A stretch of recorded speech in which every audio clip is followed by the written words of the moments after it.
cup at a time. Yeah, this is tea time. Yeah, making a difference. One cup at a time. So be sure to grab your tea, grab a seat, and tune in to Miss Liz. Tea time, making a difference. One cup at a time. Tea time, yeah. Tea time, time.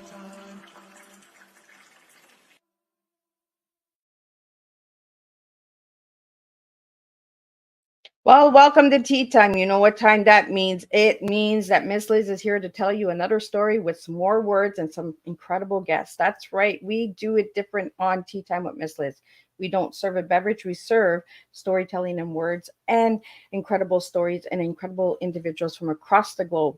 Today, I have the incredible Joyce Fidler in the house, and we're going to talk about her tea. And her tea is tenacious, enlightenment, and awakening.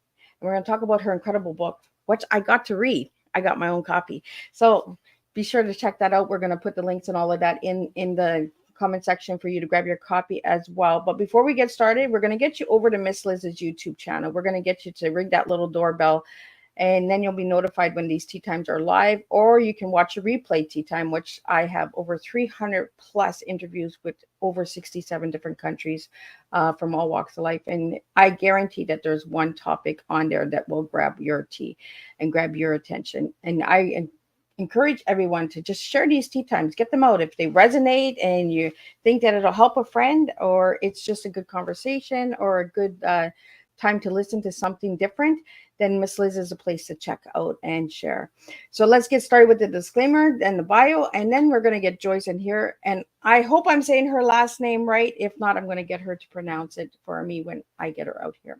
Disclaimer for Miss Liz's Tea Time live show. Miss Liz myself is going live using StreamYard. Before leaving a comment, please grant StreamYard permission to see your name at StreamYard.com. Please be advised that the content brought forward for any Tea Time show hosted by myself, Miss Liz, is always brought forward in good faith. However, may bring forth dialogues and opinions that are not representative of my platform. The facts and information are perceived to be accurate at the given time of airing. All Tea Time guests and audience participants are responsible for using their good judgment and taking any action that may relate to the discussion. The content brought forward may include discussions for some where they may be emotionally at risk. It's significant to know that the show is engaging in discussion forums only to offer and inspire awareness and connection, and is not providing therapeutical advice. If you have any questions about the disclaimer or the panelist discussion, you may freely contact me, Miss Liz, through my email at bookingmissliz@gmail.com. Moving forward, should you choose to voluntarily participate in today's show in any aspect, I myself, Miss Liz, welcomes you. And should you decide that the show is not made for you at this time, I respect those wishes, and we'll see you at a later show at a later date and time. And again, all regular tea times are done on a Thursday, 3 p.m. and 7 p.m. If you see it on a Monday, Tuesday, Wednesday, it's a rescheduled, special, or surprise tea time. So today we have a special tea time. We have Joyce Fidler in the house. So a little bit about my guest. Well, Joyce Fidler is a first-time writer whose precious compositions included songs from her 80s new wave band. Her foray into writing comes after a busy life as a co-owner of a record store head shop, singer with a video on MTV to a song she wrote, university communication instructor, secondary special educator, and an actor. She wrote a one-woman show, Evolutions of a Pisces Baby Boomer, what she staged to full houses 5 times at 3 Los Angeles theaters prior to the COVID pandemic. An Army brat who lived in Germany, Japan, and around the U.S., Joyce and her hot husband lives in Los Angeles, where they recently celebrated 25 years of marriage, a personal best. Her grown daughters, who both survived her lousy parenting, are thriving in LA and in Australia, and their beautiful families. Joyce has a BA from Purdue in speech education and theater, an MS in radio television from Butler, and special education credentials from Cal State Northridge. Let me get Joyce in here and let's spill some tea together. Welcome, Joyce. Hi, so good to be here. Thanks. It is a pleasure to have you here. And we were in the background, we were just talking about a bunch of stuff. And I was like, oops, I got to get ready. Got to get going. So, Joyce, let's get started with you. Who was Joyce as a little girl and who's Joyce now? Well, as you read in my book, my mother said I was like a live wire from the time I was born, and I think that's a pretty apt description. I've always been hyper energetic. When I taught college, every semester students have to turn in an evaluation form, and inevitably there would be several who would say, she's got so much energy. So my nickname is Joyce, like the Energizer Bunny. And so yeah, people refer to me as Joyce, and I think that's pretty much how it came out the gate.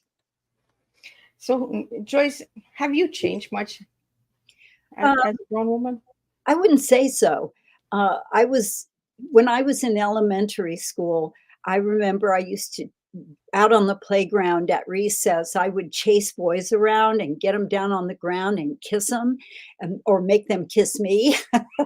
And then when I was in college, I picked my university.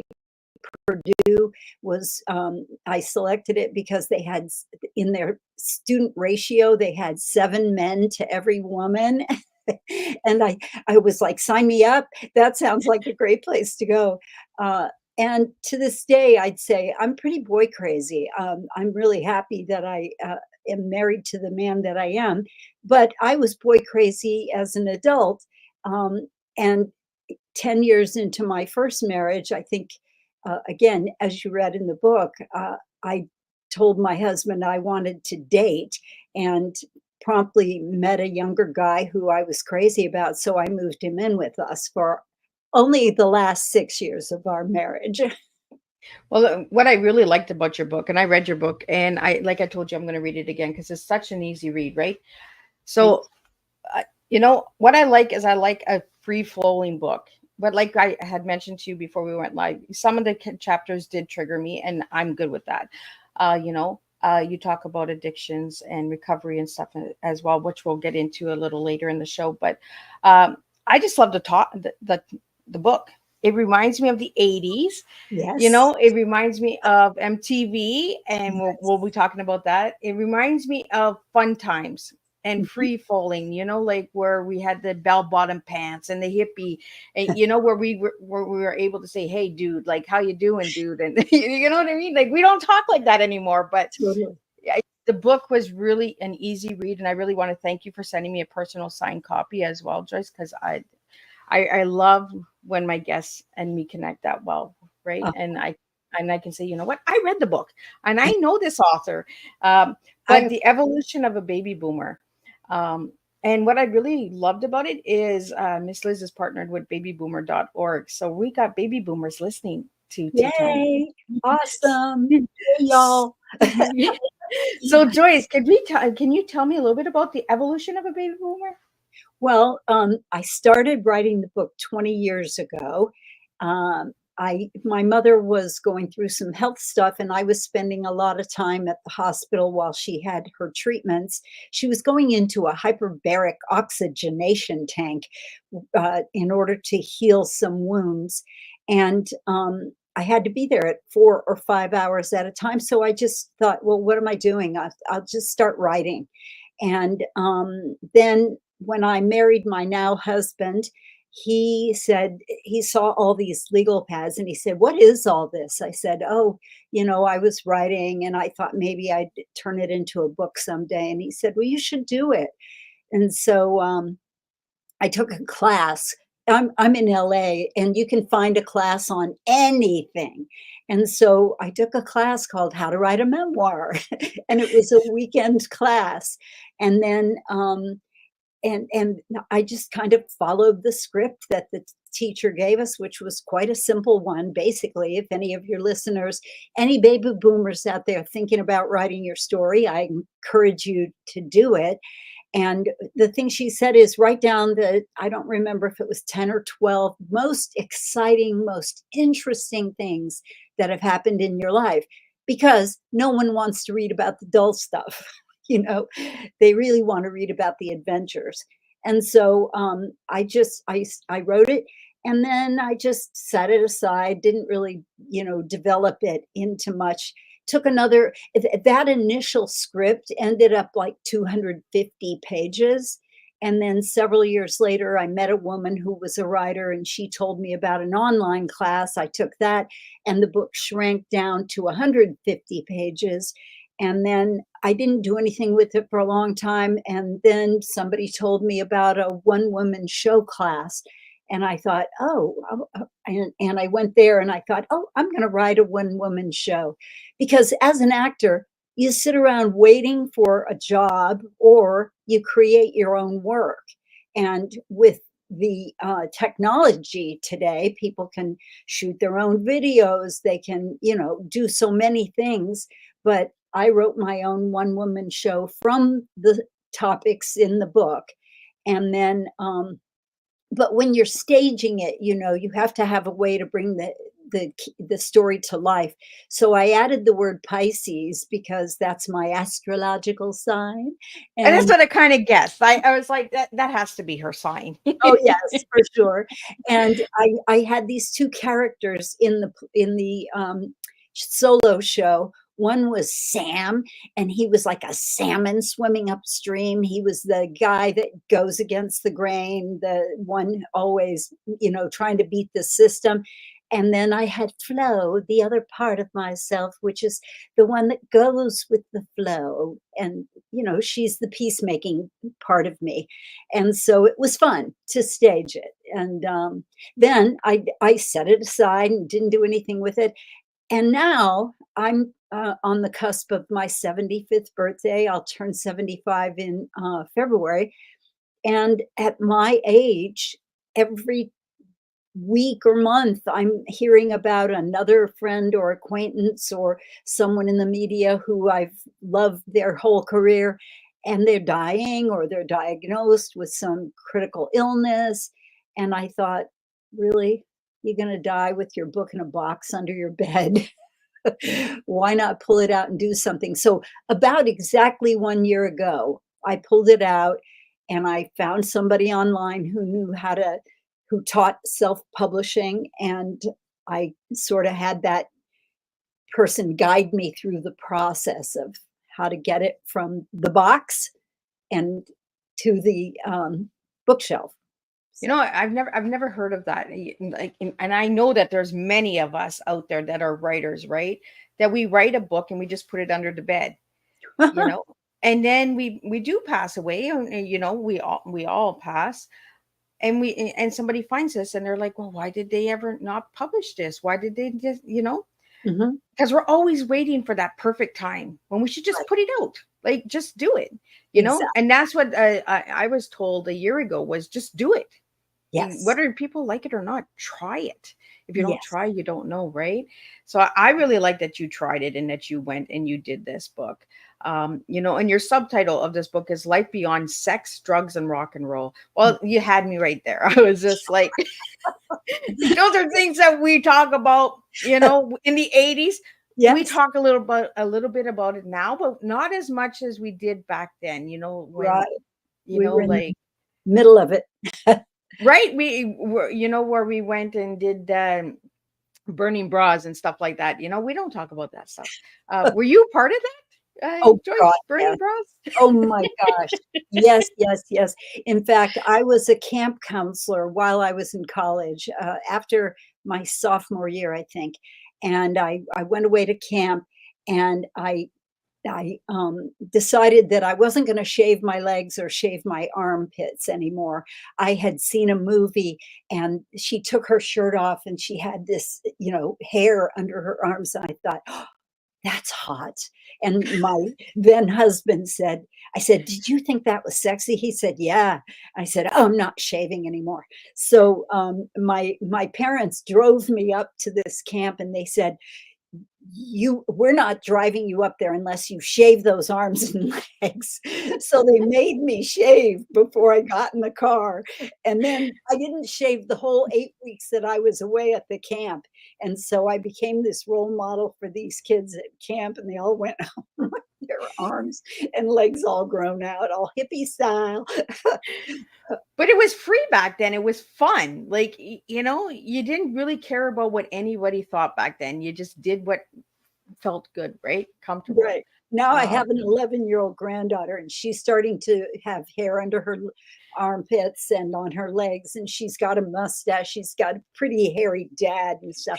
And she could care less. I've said to her, you know, are your friends shaving yet? And she's like, I'm not doing it. Yeah, just like not interested. So they're going back to our way, Miss Liz. And that's what I feel. I feel like we're going backwards, right? A lot of history is being repeated. A lot of trends are coming back. Bell bottoms are starting to come back. I know. You know, Right? I got bullied in school for bell bottoms all the time, and I'd be like, I hate these things. And now they're coming back, and it's like, oh my goodness, they're so cool. I still have mine. I've got a pair they've got this amazing tie-dye down the side, and they're very cool. And every time I think that's what I like about the book is the tie-dye, yeah, the color flow. isn't it fun? Yeah. Right. So how did you come up with this? Was it from tie-dye?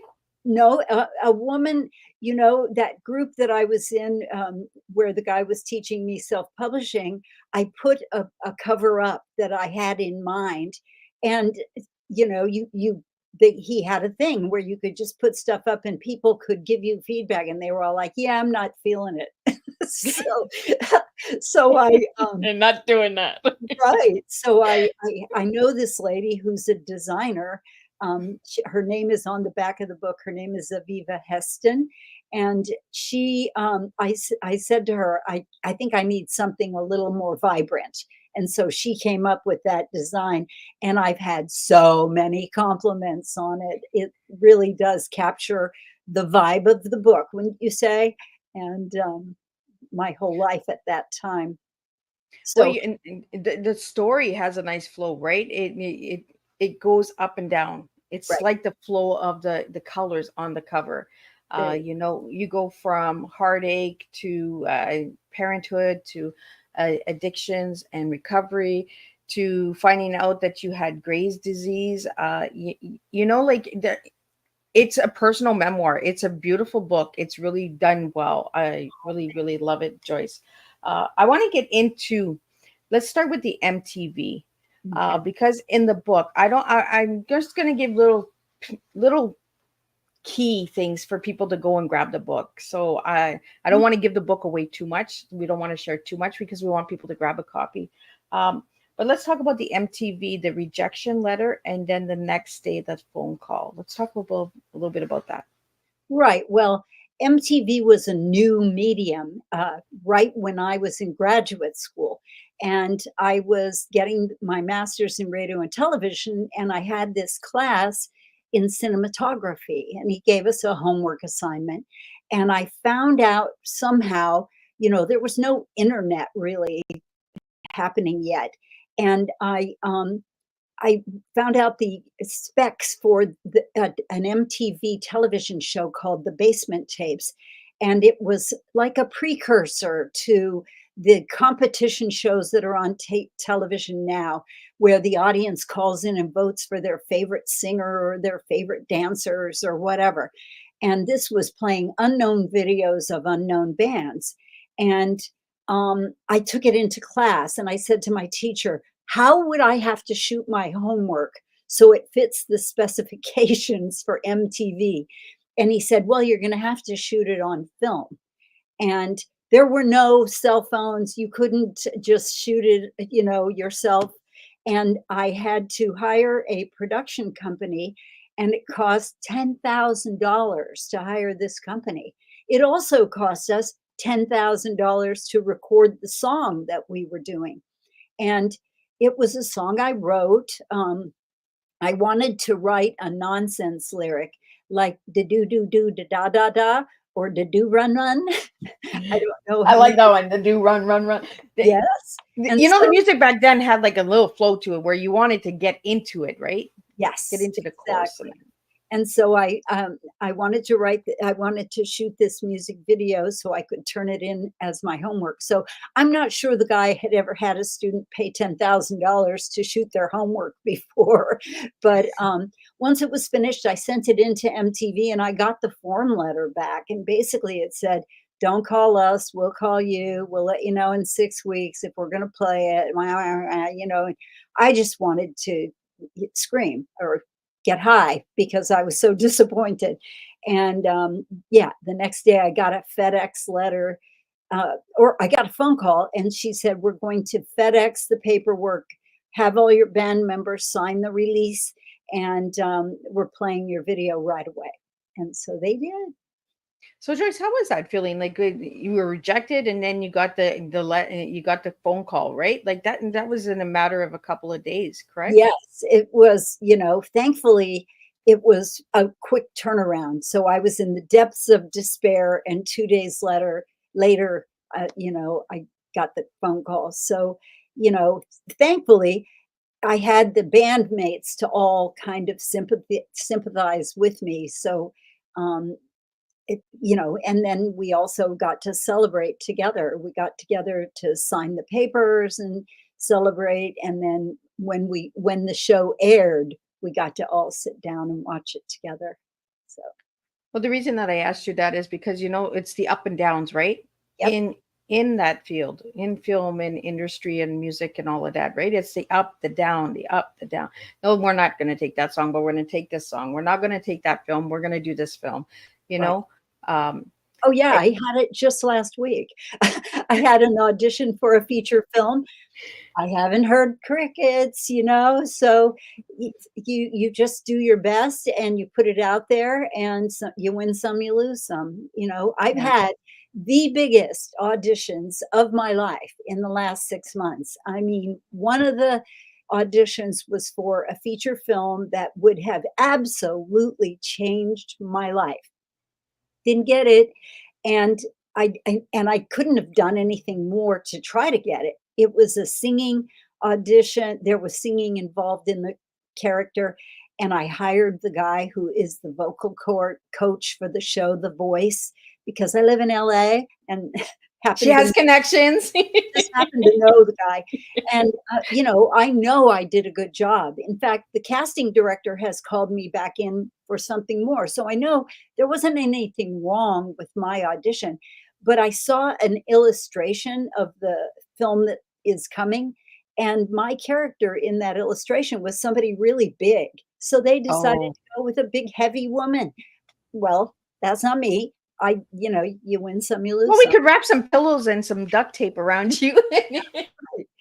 Uh, yeah. Mhm. So, yeah, you can't win them all. You just do your best and let it go. Well, I think that's an important message, right, for all the listeners. You know, just keep trying, and you know, if it doesn't happen, let it go. You know, try the next one and keep going. And that's what I really liked about your book, was you kept going. All of Right. these things kept knocking you down, and you kept saying, you know what, you know, I'm not doing well with this, but I'm gonna do this, and I'm gonna try. And you know, I want to get into in your bio.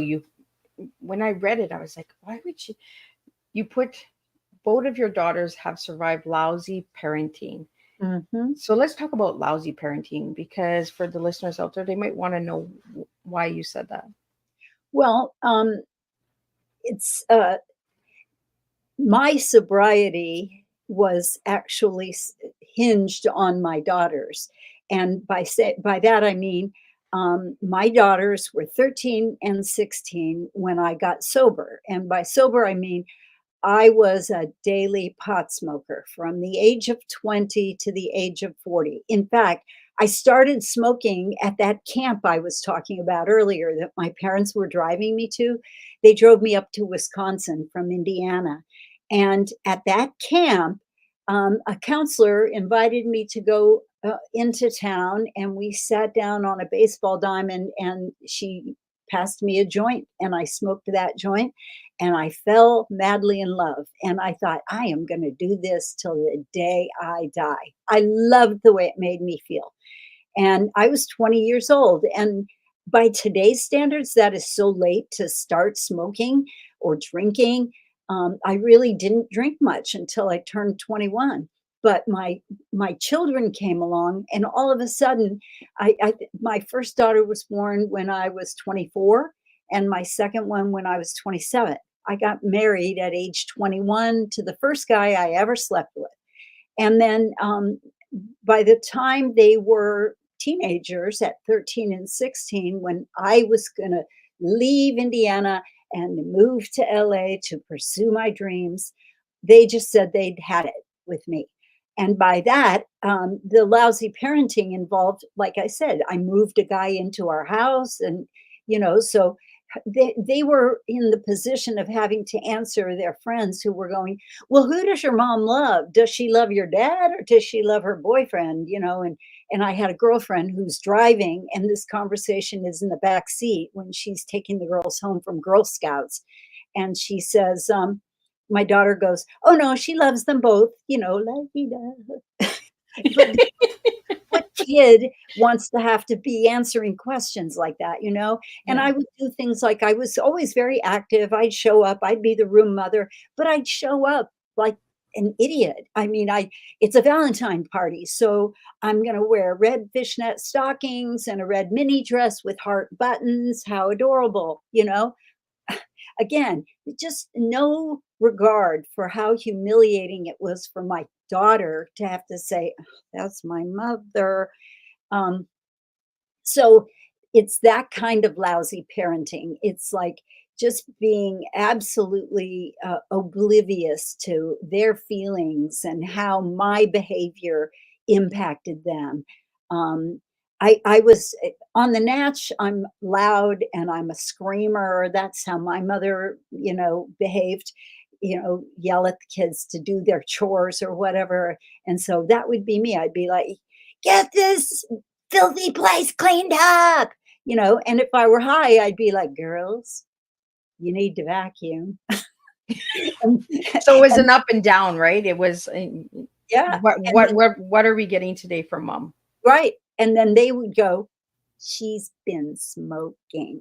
And they'd say it so that I could see their lips, and I'd know that they knew that I was high. And they didn't dig it, they weren't into it, they didn't want to be a part of it, so they stayed behind when I moved out to LA, and they didn't come back anytime soon. I mean, I spoke to them every week. It's not like they said, we hate you. They didn't at all. We spoke every week. I saw them at the holidays, etc. But they just they wanted to live with more stability, and Yeah. their dad is a very low key, mellow. He's a very good person, a wonderful father, and they just stayed in Indiana, and I was out here. My youngest daughter moved out here when I was 3 years sober, and then my eldest daughter moved out when she graduated college. So she stayed in the Midwest to go to school, and then moved out here after graduation. Yeah, there's a part in the book, where is it? The end, and then the beginning. And Mhm. in that part, you were 7 years sober and you loved Shelley, but Shelley had to step down from being a sponsor. Do you want to share how that changed your life? Well, what it did is it made me go looking for.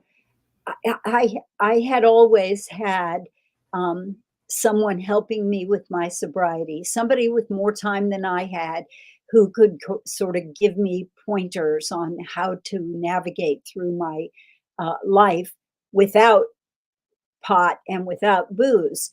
And so when Shelley moved away, I thought I'm going to go to a group where people are more active. And when I went to this group, which I still belong to today, it's a very huge meeting every Wednesday. We probably have 500 or 600 people. Back then, they even had more. They more had like 1,100. Um, but I met the guy that I'm married to today by making that change. It put me in this bigger group with much more active um, sobriety, where they did a lot of parties on the weekends and things like that. And that's where I ended up meeting the guy that I'm married to today. Well, So, Joyce, sometimes some goodbyes are an opening for us as well, right? It pushes us to take accountability and stepping up and responsibility for our own lives. yes, Um, and that's how I look at it sometimes when people leave, right? Is it was their time to leave so that we could take that journey, we could open that new door, and exactly. we could take those steps. And had she not left, you would not have met the man that you're married to. Very likely not. LA's a big city. Right? It is big. So let's talk about a little bit about living in LA. How is that for you, Joyce? I love it. I always say I live in paradise. It's not for everyone. We have a lot of traffic. It gets pretty daggone hot with climate change. But the thing about it is a place where, dreams are possible. And even if, to this day, I'm not a working actor, it's very possible I could become one any minute, and maybe not. But by living here in the heart of the beast, the belly of the beast, as they say, um, anything's possible. I mean, I know people who have achieved so much success in the film and television industry. They are my friends today. Um, I don't know them from the business. I know them from other social activities or from them being in recovery alongside me. Um, but it just feels like you're just in touch with greatness. Just like in my band, we had one of our guitar players was and still is Meryl Streep's brother-in-law. Oh, And so his brother is married to her, and he the brother-in-law came to my house and watched one of our rehearsals one time, and then went home and told Meryl that he thought our band was pretty good. So then she came to see our band perform at a club, and who can say that, And I'm not saying Indianapolis is kind of small townish, but yeah. at the end of the calendar year, when the Indianapolis newspaper listed all the cool things that happened that year, Meryl Streep going to see Abstractions at the Hummingbird was one of the things they listed. So it was very cool. Let's talk about the band and how you got the name for the band and how many people were in the band. Well, I had an evolution of bands. I started in a band where one of my employees at my store had a girlfriend who was starting a band, and she was learning to play the drums. And he said, "Hey, they need a singer. You want to go check them out?" And I went there, and they weren't terrific. They were kind of learning, but it was a lot of fun. We had four girls and one guy. The guy played guitar, and then they had a female bass player, female keyboards, drummer, and me. And we, I wanted to get out there and go play, and they wanted to keep rehearsing. And so there was a conflict. So that band fell apart. My next band was called Kicks, and that band opened for the Go-Go's at a little club. We opened for Meatloaf at a bigger club. And then we changed personnel again. And with our newest band, and we ended up with, it was four guys and two girls at the end. And that band became Abstractions. Our favorite band at the time was Elvis Costello, and his Oh, band was Elvis Costello and the Attractions. So it was a bit of an homage to Elvis Costello that we named our band Abstractions. And yeah, we went into the recording studio. First, we recorded a 45, and I went to New York with that 45, and basically everybody was like, "What? No video?" I was like, "Dude, I got a 45. You know how much work it was to get a 45? Now you want to know where my video is, for God's sakes." So anyway, then I went home and we we sent our record around the country. There was a thing at the time called record pools. I don't know if they exist Oh, today, but there was no internet. So you didn't have an easy way to promote your music. So I sent it around to these record pools who got the record for free, and their obligation was to take it out to a club, play it, and give us feedback on what songs people responded to. And that Wah Wah song was the one that was clearly the favorite. And again, it was a song I wrote. I don't play an instrument, so I wrote it vocally and standing in the shower. I just sang it that's out. where some of the biggest hits are made, in the shower. Yeah, just ask any clean person, they'll tell you. But so, yeah, I came out of the shower and sang it to the guitar player.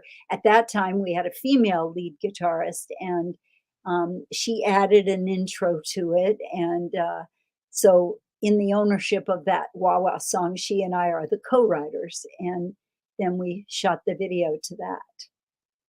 That's really cool. Like, and that's what I mean. Like, your book shares all this incredible stuff. For anybody that would like to grab the book, like, I highly recommend this book. Miss Liz is going to leave her book review, and you'll get to see what Miss Liz feels about the book. Joyce, when you sent me the book, you said it was going to be an easy read, and I was like, oh, okay. Well, a lot of people that send me books tell me that they're easy, and I was just like, oh, please, because as I'm getting older, my eyes are getting weaker, and I'm just like, okay, I can do this. And as soon as I got into it, I liked it because the first chapter is the cha-cha change. And it's almost like music, right? So it's always Yeah. like cha-cha-cha-cha, like, let's dance, right? Well, So it's a David Bowie song. He's got changes, you know. right? It Right. gets you right away. Like the titles of the chapters and all of that as well grabbed me. And I was like, oh, I A think lot of them are song titles. oh, well, look at that. I knew Yes, there was music involved somewhere. I was just like, exactly. Yeah. Uh-huh. I was just like, okay. Uh, Joyce, let's get into your tea. You gave me three words: tenacious, enlightenment, and awaken. Why'd you give me those three words for your tea? Well, I think being tenacious is something I've always strived for. You know, it means to not ever give up and to, be somebody who is persistently um, pursuing whatever they are interested in. And what were the other two? Enlightened? Enlightenment and awaken. Yes. And so both those two, awakened and enlightened, are the things that I think are possible when you are clean and sober, when you're not in an altered state. I remember going to see a therapist right before I moved to LA, and she said, you need to read this book. And it was a book called The Road Less Traveled. She said, you have to read this book and you have to not drink or use between sessions. And I thought, that seems a bit extreme. But she said, You're asking too much out of me. yeah, I don't know that I can do that. And I couldn't. I mean, that's how I knew I was an addict. I didn't know I was an alcoholic or an addict until someone held me accountable. Nobody had ever said, you must not drink between sessions, between meetings, nobody had ever given me that directive. And when I couldn't do it, when I had to every week go back and go, well, I didn't buy any pot. I just smoked other people's weed. Does that count? Or, or I went to a David Bowie concert. How could I not have a beer? Then that's how she said, look, the point of therapy is to get to what's real. And you'll never get to what's real if you're in an altered state. And I think you can't be enlightened if you're in an altered state.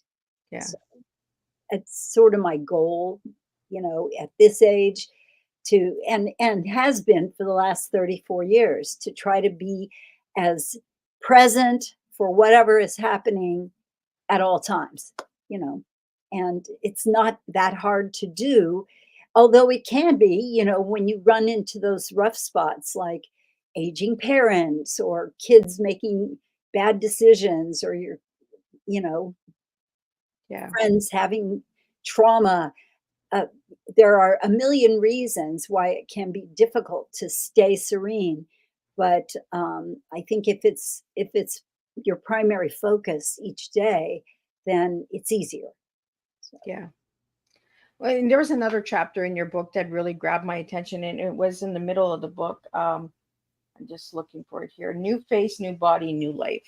That chapter really got my attention as well, because we talked about weight, size, and have you called yourself, where is it? What did you call it? Looks like an overweight googly eye freak is what you put in the book. And I was like, that's a pretty interesting description for yourselves. well, yeah, I had Graves' disease, which I didn't know what it was. I'd never heard of it. And I was diagnosed with it right before I left Indiana to move.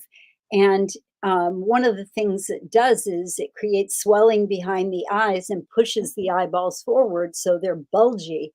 And so my eyes wouldn't close all the way. I mean, they were so pushed out that the eyelid wouldn't quite close all the way.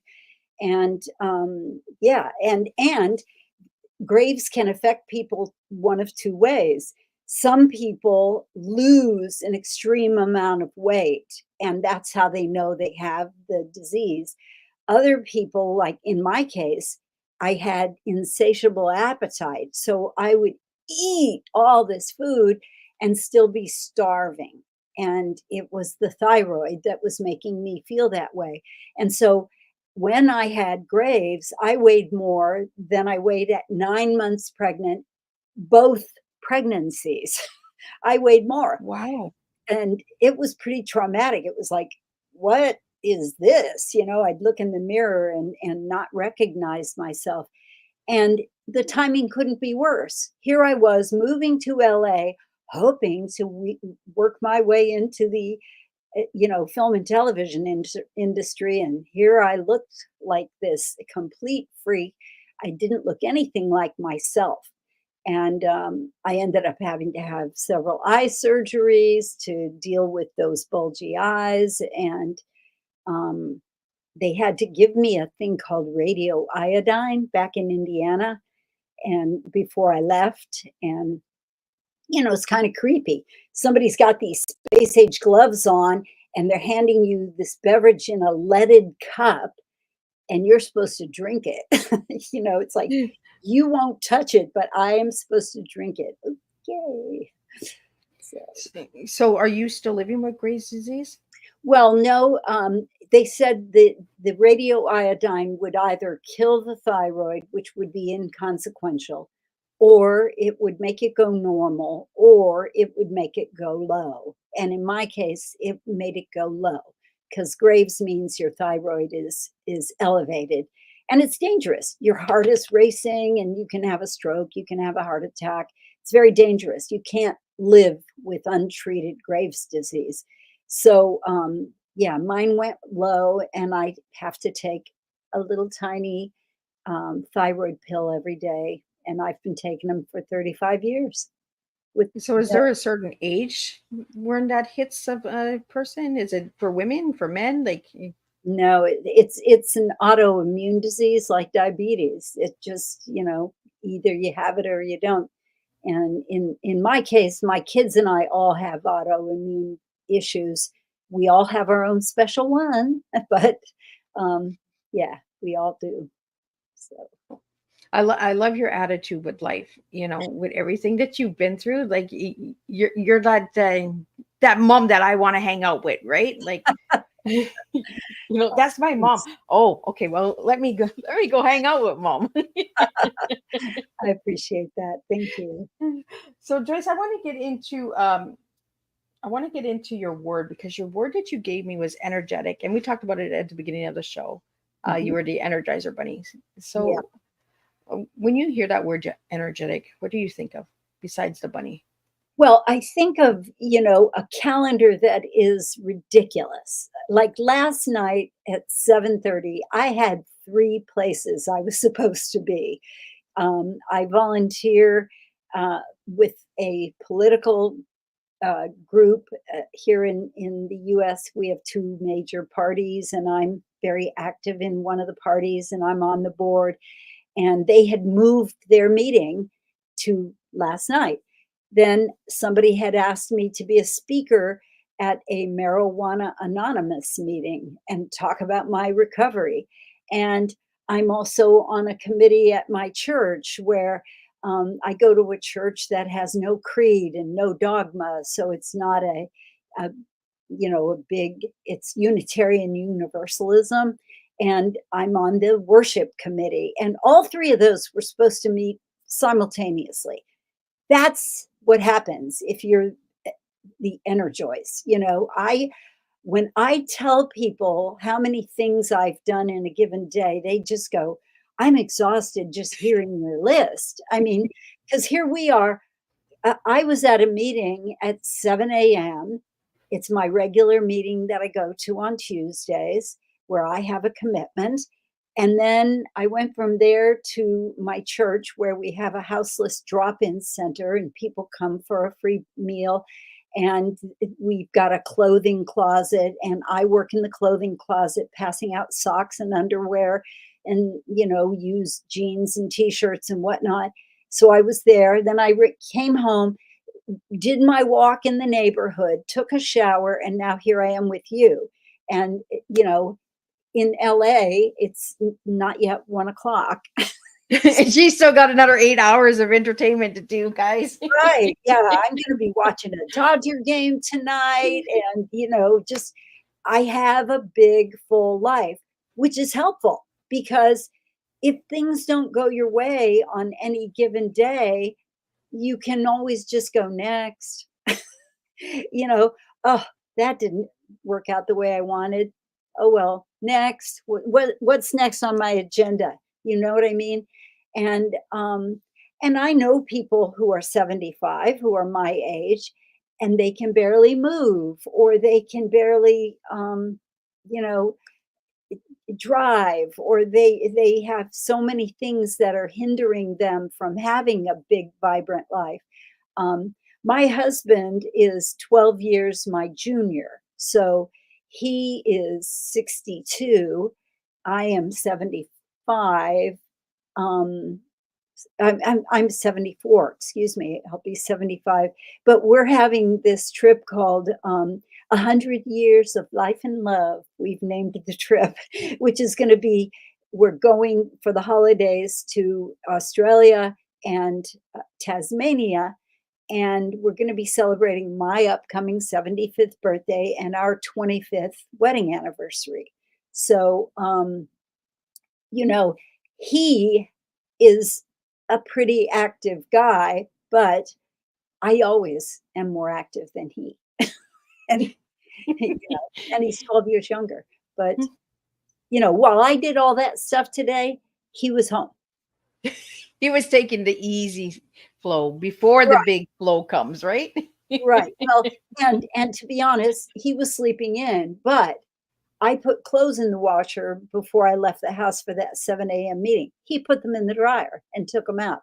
I ran the dishwasher before I left for that 7 a.m. meeting. When I came home from church volunteering, he had emptied the dishwasher. I had put out the little thing where you boil eggs when I left from my 7 a.m. meeting. When I came home, he had boiled the eggs, peeled them, and put them in the fridge. So we have when one finds that match made in heaven, I think you're looking for a helpmate, and I have a helpmate, and so does he. There's a part in your book that you talked about internet dating. Mm. Is this where you met this man, or is this before this man? No, he had been he had been taken too long to get around to asking me out. Like he was flirting with me, and we were talking on a regular basis. We would see each other and he would talk with me, but he never asked for my phone number. He never made any effort to ask me out. And so some girlfriends said, hey, we're getting together on January 1st and we're signing up for internet dating. Do you want to join us? And I was like, yes, I do. This guy Yeah, in the book it says, yes, I am. yes, I'm signing up.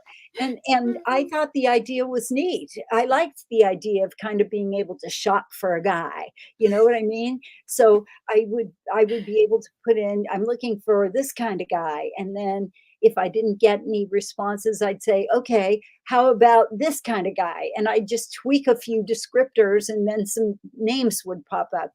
And I thought it was fun. I had given myself a rule that I wouldn't give my phone number to anyone until we had 6 exchanges back and forth, because you learn a lot in, email exchanges with a total stranger. I'm sure you find this with your guests. And Yep. yeah, so I was in the midst of doing that and having fun with it. And all of a sudden he asked me out. And I thought, I'll just do both. I'll just, keep doing the internet and date him at the same time. And then I just sort of said, wait a minute, don't be an idiot. You've wanted to date this guy for, how many months. He's finally asked you out. Just date his butt. You can always sign back up for the internet later. Right? You can always just resubscribe to the Exactly. membership or whatever, Forget right? about the fact that you lost your $35 because But you found a match made in heaven. I know. So, It's worth it $35, right? exactly. Yes. So Absolutely. It's incredible. Like I said, this book takes you on a really flow, like, and the cover again for everybody that's listening and will watch the replay and check out this book. I really highly recommend this book because it takes you on a flow of good, strong tea. And in the book, I also found a part where there was a tea. You took the tea set home from Japan. You want to tell us a little bit about that tea set from Japan? oh yes. My when my when I was a kid, we lived in Japan for a year, and my mother had bought some fine china, while she lived there. And when I was in high school, my father was in the military for my whole childhood, and he was stationed in Vietnam. And while he was there, he sent home catalogs of brochures from the Noritake China Company, and he said, "Everyone pick a pattern." So my sister and my mother and I all chose a pattern.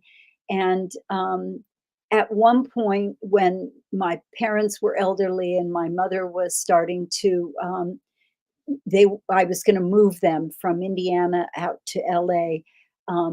I selected a tea set that she had, and I still have it to this day. And it's just lovely. It's just a very sweet pattern. Nothing I would ever choose, but it's a reminder of her.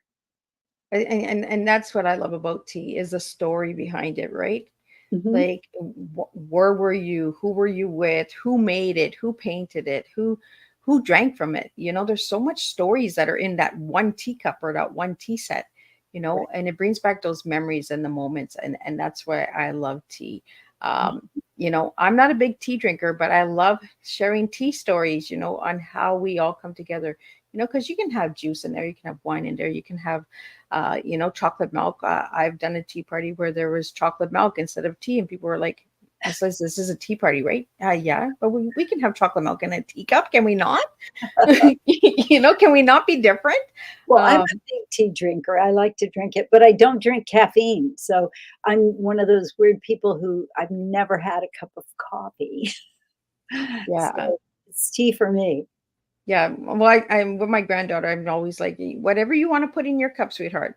Let's sit and have a story time. Let's have like a good time of bonding and that. Oh, yeah, Um, we've had some beautiful tea parties with my granddaughter. yeah. And yeah, she would she'd get the blanket out and set up all the stuffed animals, and yeah, really good fun. Love it. It's- So, Joyce, before we wrap up, you gave me your favorite color is peacock blue, and I love when my guests give me not just a color but add pizzazz to it. And today I'm wearing my peacock shirt for you, Appreciate Joyce. that. So tell me what it is about the peacock blue that you love. Well, mostly it's because every time I wear it, like when I wear this shirt, people just give me gazillions of compliments and they actually say, that's a really good color on you. So yeah, I just over the years have found that it seems to suit my skin tone. My mother was Japanese Hawaiian, so I do have an odd kind of skin coloring. And my dad was just, a Hoosier. He was from Indiana and a WASP. So it's just, for whatever reason, this color I think works for me and it makes me feel vibrant. So, Oh, I like it. I love it. Yeah, and I love that blue. Like my favorite colors are blue and orange, and the blue that you're wearing, it's like one of my favorite blues. thanks. There's so many different colors of blues out there, and I love when when my guests say it's not just blue, Miss Liz, it's a peacock blue. Now we're going into a nice color, right? We're going into a different flow. And that's goes right back to your book as well. Is I noticed that you have almost the same color as my shirt Uh-huh. on the color of your book, right? So if anybody would like to get your book, Joyce, where could they find this book? Well, it's actually everywhere at this point. It's on Amazon as either a Kindle book, paperback, or an audio book. And I think the audio book is a lot of fun because in the book, I say, this happened, I wrote a song about it, and here are some of the lyrics. But in the audio book, I say, this happened, I wrote a song about it, and a recording of my band playing the song comes in. And there are maybe 5 or 6 songs that have segments in the audiobook, but it's really everywhere. It's at Barnes and Noble, it's at Spotify, it's Amazon Books, and even if you have a library app called Hoopla, it's there for free. So, um, So what final message would you like to leave everybody with today, Joyce? well, for sure, I'd like to tell your baby boomers, rock till you drop and just keep the party going. And, for everybody else, just, it's never too late to live your best life. So get on with it already. See, I like that motivation, right? Like just do it, just get it done. It's back to the books under the bed. Let's get those books published, right? We don't want to have books under beds, guys. We want to have them published. We want you to get yourself out there. Well, Joyce, I really enjoyed this conversation with you. And like we went from teacups to Grey's disease to MTV to colors, all of that. We really went with the flow. I really want to thank you for reaching out to me and being a guest on Tea Time. I couldn't do these shows without all of my guests, and I get to learn something from each and every one of you. So, Joyce, if anybody wanted to reach out to you to have you as a guest or to speak with you or to have a voiceover, because you do that as well. We didn't really get into that, but you do voiceovers as well. Where can they find you? Well, I've got a website, which is joycefidler.com. And yeah, they can also email me, enerjoyce@joycefidler.com. 1D. Well, awesome. Well, thank you so much. And thank you to my listeners and viewers out there. We did have a tea time scheduled for yesterday, but it has been rescheduled to November 5th at 3 p.m. with Jose Perel. Well, he'll be speaking about his personal life story and his book, From Heroes to Villain, where he was a hostage for 5 years in the Venezuela Cycle 6. So we're going to talk about that as well on November 5th. The press release for November's lineup has also been released, so check that out. There's incredible stories out there as well. And in December, you might see Joyce again because there's a reunion show that's happening December 19th, and Miss Liz will be reaching out to all seasons, season 1, 2, 3, 4, and 5. And if you would like to know more about Miss Liz, check out my website at www.misslizsteatime.com. go over to the YouTube channel, give it a little ring on that doorbell again if you enjoyed this conversation today. And we have many, many more incredible conversations coming to the table. You'll be notified when we're live streaming, and you can join the conversations with your questions, comments, and support as well. Again, I want to thank everybody for tuning in and blessing Miss Liz with your teas, because I could not serve your tea for you any other way unless you come to the table and sit with me. So until then, stay blessed, stay true, and we will see everybody November 4th for the first tea time, November 5th, and then November 7th, and 18th, 19th, 21st, and 28th. So check out those dates. We have special teas for all of you to enjoy. And keep sharing, keep spilling, and keep being true to yourself. Thank you.